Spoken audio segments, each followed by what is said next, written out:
எத்தனையோ அஜித் படங்களை பார்த்துருக்குங்க வந்து. ஆனா இப்படி ஒரு ஓப்பனிங்க இந்த விடாமுயற்சிக்கு பார்த்ததே இல்லை. உண்மையா வந்து இது ரசிகரா தாண்டி பத்திரிகையாளரா திரும்ப திரும்ப சொல்றதுக்கான காரணம் என்னன்னா, விட்டுருங்க, ரசிகர் விட்டுருங்க. ஏன்னா கிங் ஆஃப் ஓப்பனிங் அஜித் அப்படின்னு சொல்லியிருக்காங்க. அது ரியல் அப்படின்ற ஒரு விஷயம். ஏன்னா நீங்க சமீபமாக அதிகப்படியான ஓப்பனிங் கிடைச்ச படங்கள் அப்படின்னு பாத்தீங்கன்னா கோட்டு, பீஸ்ட், லியோ, பொன்னியின் செல்வன் அதெல்லாம் தாண்டி நீங்க வந்தாச்சு.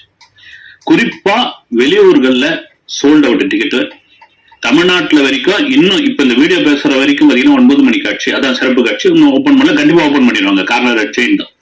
ஓகே, அது வழக்கம் போல இந்த 9 மணி காட்சி வந்து ஒரு பண்டிகை நாள்ல வந்து சிறப்பு காட்சியா கொடுத்திருப்பாங்க. இது கோட்டுக்கு அந்த மாதிரியான பிரச்சனை எல்லாம் வந்தது, அதுக்கப்புறம் ஓபன் பண்ணிட்டாங்க. அந்த 9 மணி காட்சி ஓபன் பண்ணாமலேயே நீங்க போய் அந்த புக் மை ஷோலையும் ticketnew.com பாத்தீங்கன்னா ஸ்கிரீன் முழுக்க வந்து பிளாக்ல இருக்கு. ஒரே நாள்ல தமிழ்நாட்டில் நான் ஒரு டிஸ்ட்ரிபியூட்டர் கேட்ட பொழுது ஒரே நாளில் கிட்டத்தட்ட 30 கோடி ரூபாய் தமிழ்நாட்டில் மட்டும். அப்புறம் ஓவர்சீஸ் இருக்குது. ஓவர்சீஸ்ல குறிப்பாக யூரோப்ல 1500 ஸ்கிரீன்ஸ் வந்து. இதெல்லாம் தாண்டி இன்னைக்கு லைக்கா வந்து ஒரு லிஸ்ட் ஒன்று போட்டிருக்காங்க. அமெரிக்காவில் ஒரு பெரிய லிஸ்டே போட்டிருக்காங்க. எப்பவுமே அமெரிக்காவில் வந்து அமெரிக்காவில் அதிகப்படியாக இருக்கக்கூடிய நம்ம சவுத் இந்தியன் மக்கள் வந்து தெலுங்கு பீப்புள் தான்.